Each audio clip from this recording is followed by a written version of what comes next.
Après un match nul très frustrant mais encourageant face à Brighton, place au championnat avec la réception du Havre pour le dernier match avant 2 semaines de trêve internationale. Un match vraiment très important parce que le faux pas est interdit, on est 12ème de Ligue 1 au moment où je tourne la vidéo, on joue un promu au Vélodrome et même s'ils s'en sortent plutôt bien sur ce début de saison, si tu fais pas un résultat là, je vois pas comment tu peux espérer terminer dans les 4 premières places en fin de saison. Dans l'avant-match, on va s'interroger sur la compo parce qu'il y a pas mal d'absents, on reviendra sur la dynamique des deux équipes avant d'évoquer les joueurs à suivre de chaque côté et de vous donner mon pronostic pour OM Le Havre. De votre côté, quel est votre pronostic pour ce dernier match avant la trêve? Est-ce que vous êtes confiant ou alors est-ce que vous avez quelques réserves? J'attends vos avis en commentaire. On commence directement par un point sur la compo. On l'a dit en intro, il y aura plusieurs absences notables avec notamment Renan Lodi qui est suspendu, Verretou qui s'est blessé jeudi et qui ne sera pas remis, il devrait être absent une dizaine de jours. Harit a terminé le match avec la cheville en sang mais il a continué de jouer dessus, ce sera quand même à suivre avec attention. Gigot sera lui aussi très probablement forfait après sa blessure à la côte. Kondogbia pourrait lui être de retour si on en croit les infos de la Minute OM, mais à confirmer lors de la conférence de presse de Gattuso. Pour revenir à la compo, je pense logiquement que Pau Lopez sera titulaire sans surprise et j'espère que son match très réussi face à Brighton va lui donner la confiance dont il a besoin et qu'il parviendra enfin à être régulier. Sur les côtés, on devrait voir sans surprise Klose à droite et Amir Murillo à gauche. Ça a plutôt bien fonctionné sur les 2 derniers matchs, même si c'est pas le poste préféré de Murillo, mais il s'en sort plutôt bien jusqu'à présent. En charnière, je pense que Gattuso reconduira le duo Bemba-Balerdi. Bemba a été bien meilleur face à Brighton en jouant axial droit, c'est le côté où il est le plus performant, et Balerdi a lui fait un excellent match, peut-être le meilleur depuis qu'il est arrivé à l'OM. Au milieu, je pense qu'on partira sur un tandem Kondogbia-Rongier, en espérant que Kondogbia sera bien opérationnel. Offensivement, on pourrait voir un trio avec Iliman Ndiaye à gauche, Ismail Assar à droite et Amin Harit dans l'axe. Évidemment, dans le cas où Harit ne serait pas disponible, on pourrait voir Unai dans un rôle de milieu offensif qui bascule en numéro 8 sur les phases défensives. En pointe, j'aimerais que ce soit Vitinha titulaire, qui n'a malheureusement pas de continuité dans le temps de jeu, mais ce serait incompréhensible de ne pas lui donner sa chance alors qu'Aubameyang a un totem d'immunité malgré les prestations décevantes. De votre côté, quel compo vous voulez voir au coup d'envoi? Donnez-moi aussi vos avis sur cette compo dans les commentaires. On passe à l'analyse avec un focus sur la dynamique olympienne, même si on en a longuement parlé dans le débrief que je vous mettrai en commentaire épinglé et sur l'écran de fin de vidéo si vous ne l'avez pas encore vu. Le match face à Monaco avait en tout cas confirmé pas mal de choses. Dans l'aspect offensif, il y a des choses très positives qu'on a pu voir, et défensivement, on avait été vraiment désastreux. On attendait une réaction face à Brighton parce que l'adversité n'était pas la même. C'est une bonne équipe de première ligue qui a des qualités offensives certaines. Alors sur ce match face à Brighton, on a senti les premiers effets de l'arrivée de Gattuso, avec un bloc défensif qui apporte beaucoup plus de sérénité, plus de garantie. Il a notamment réussi à relancer Chancel Bemba qui était pourtant sur un enchaînement de prestations catastrophiques, et son choix de mettre Balerdi a été vraiment payant. Pour ses 2 premiers matchs, il a fait confiance à Klose à droite et surtout à Amir Murillo à gauche. Là aussi, ça a plutôt bien fonctionné, même si Klose a été quand même fautif sur les 2 buts de Brighton.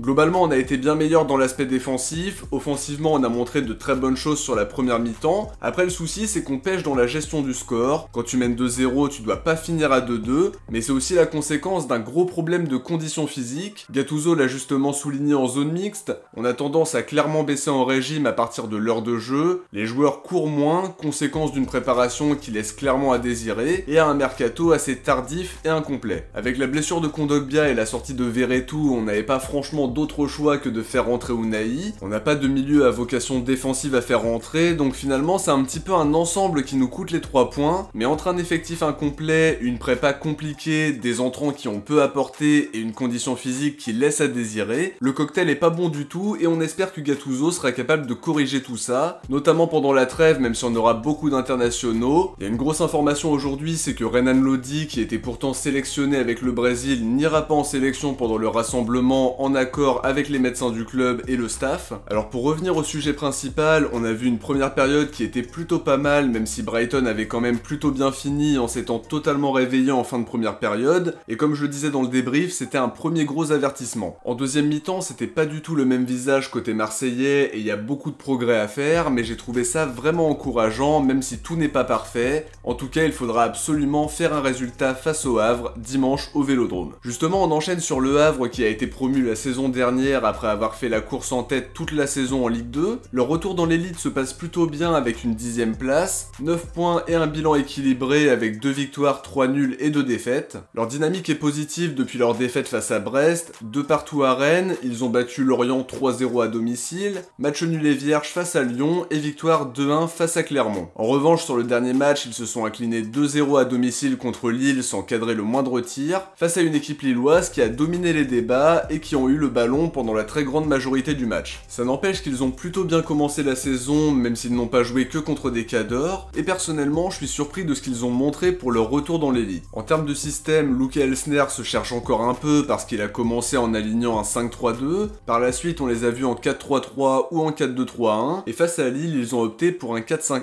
C'est une équipe qui marque autant qu'elle encaisse à peu de choses près, plus ou moins comme nous, même si la lourde défaite 4-0 face à Paris biaise pas mal la chose. Je pense en tout cas qu'ils viendront au Vélodrome avec la volonté de prendre au moins le point du nul, je les vois jouer assez bas sans trop prendre de risques et tenter de nous punir à la récupération du ballon en se projetant assez vite. Ils vont pouvoir compter sur Bayo qui n'a pas pu jouer face à Lille par rapport à une clause dans son prêt. Ils ont aussi récupéré Yacine Keshta qui a montré de bonnes choses depuis le début de la saison et qui était la révélation de la saison dernière avant de se blesser gravement. En revanche, ce sera pas le moment des retrouvailles avec Oussama Targaline qui est blessé pour une longue durée. Pour revenir sur le match, je reste méfiant. Ils sont sur une bonne dynamique en dehors de la défaite face à Lille qui ne sera selon moi pas un coup d'arrêt. Après sur le papier c'est quand même nettement en dessous de nous, mais depuis le début de la saison on a vu que ça voulait pas dire grand chose. On a concédé le nul face à Metz, face à Toulouse aussi qui était en difficulté. On peut ajouter Nantes qui n'était pas flamboyant non plus mais qui a réussi à faire match nul à 10 contre 11. Côté marseillais, faudra absolument pas de suffisance, ne rien prendre pour acquis parce qu'on sait que ça peut nous échapper même si on mène 2-0. On a beaucoup trop d'exemples en tête et faudra faire le boulot, surtout s'ils jouent en bloc bas parce que c'est toujours dur de déstabiliser des équipes qui sont bien regroupées derrière, mais quoi qu'il en soit, il faudra faire le boulot. On passe aux joueurs à suivre de part et d'autre en commençant par l'OM. Le premier joueur que je vais citer c'est Valentin Rongier qu'on attend à un tout autre niveau. J'ai trouvé quand même que sa prestation face à Brighton a été meilleure que les précédents matchs, mais il doit largement hausser le niveau quand même. J'espère qu'il montrera de bien meilleures choses sur le plan technique parce qu'entre la blessure de Verretou, la suspension de Pape Gueye, les incertitudes sur Kondogbia par rapport à l'aspect physique, on aura vraiment besoin d'un grand Rongier. Mon deuxième joueur à suivre côté olympien c'est Ismail Assar. Il sera peut-être titulaire pour la première fois depuis son retour de blessure. Il a été important sur ce début de saison et son absence nous a fait beaucoup de mal. J'ai pas été convaincu cependant par ses entrées en jeu face à Monaco et face à Brighton, mais je pense que c'est quand même un bon match pour qu'il se remette en confiance. Dernier joueur à suivre côté marseillais, je vais citer Vitinha qui aurait sûrement l'occasion de débuter. Je pense que c'est un bon match aussi pour le mettre en confiance. Les Havrais défendront probablement assez bas et on aura besoin de son jeu de tête et de sa présence offensive pour débloquer la situation. J'espère qu'il aura l'occasion de débuter parce qu'Aubameyang a clairement le totem d'immunité jusqu'à présent et peu importe le statut ou le salaire, je trouve que ça se justifie en rien. On passe aux joueurs à suivre côté Havrais et pour commencer, je vais citer Arthur Desmas. Il a réalisé quelques bonnes prestations cette saison. Je pense à celle face à Lyon, face à Lorient aussi et plus récemment face au LOSC avec pas mal d'arrêts malgré la défaite. Il est plutôt en confiance depuis début septembre et il faudra être capable de le prendre à défaut parce qu'il est capable de se montrer décisif et de nous dégoûter. Deuxième joueur à suivre, Daler Kouziaev qu'on connaît bien parce qu'il faisait partie des joueurs ciblés il y a quelques saisons de ça. Il a montré de bonnes choses sur ce début de saison avec déjà 2 buts au compteur. Il apporte sa technique, sa vision du jeu, sa combativité et sa capacité à jouer avec les 2 pieds. Il faudra être attentif à lui parce qu'il peut nous faire vraiment mal dans l'aspect offensif. Dernier joueur à suivre, Mohamed Bayo qui n'a joué que 3 matchs jusqu'à présent. Il n'a pas pu jouer face au LOSC par rapport à une clause dans son prêt qu'on retrouve très souvent ces derniers temps, mais c'est un joueur qui a des qualités évidentes à la finition, qui est aussi capable d'être à la dernière passe. Il sort d'une saison compliquée à Lille avec un temps de jeu réduit et le transfert n'a pas forcément porté ses fruits. Pour revenir au Havre, il a en tout cas ouvert son compteur de buts face à Clermont, son ancien club, et faudra le suivre avec attention. On enchaîne avec les pronostics et pour le coup je suis assez optimiste et j'espère ne pas me tromper. Je miserai sur une victoire marseillaise 3-0, nette et sans bavure. C'est tout ce qu'on souhaite parce que le faux pas est totalement interdit. On doit faire un résultat avant la trêve et mettre fin à cette série de 6 matchs sans victoire. En face c'est un adversaire abordable, on joue à domicile et le Vélodrome mérite de se régaler avant la trêve. On a besoin de s'imposer largement et de faire un clean sheet pour prendre un maximum de confiance. En buteur je vois Vitinha, Iliman et Unai. En tout cas j'espère que l'équipe ne va pas me faire mentir parce que la victoire est absolument essentielle. Avant de se quitter, on va revenir sur les bons pronostiqueurs d'OM Brighton.